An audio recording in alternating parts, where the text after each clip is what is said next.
Mungkin getanyo sebagai orang Muslim sering tak dengar so ke Isa Al-Masih dalam Quran.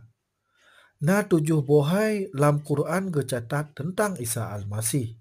Semoga droneh merumpok pencerahan beh. Yang kefun, Isa si Roro Mantong yang lahir dari perawan. Tercatat dalam Quran surah Maryam ayat 20. Yang kedua, Isa nakeh roh pada Allah ngan kalimah pada Allah. Quran surah An-Nisa ayat 170.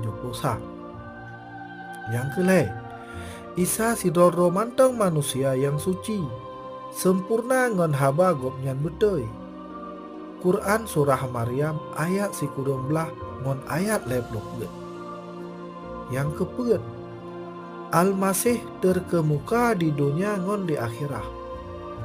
Nyo nakeh gelar yang gebi lepota Allah.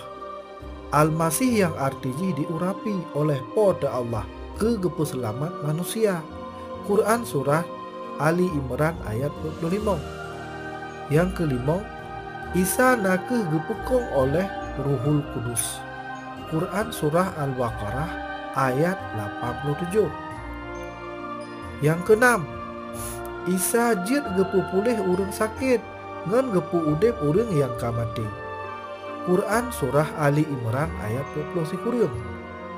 Yang ketujuh, Isa nakeh yang tepu uro kiamat. Surah Az-Zuhruf ayat 60. Kiban cara?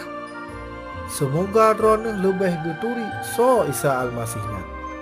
Gopnyan geurapi oleh pada Allah. Ke gepu selamat mandung umat manusia. Termasuk droneh.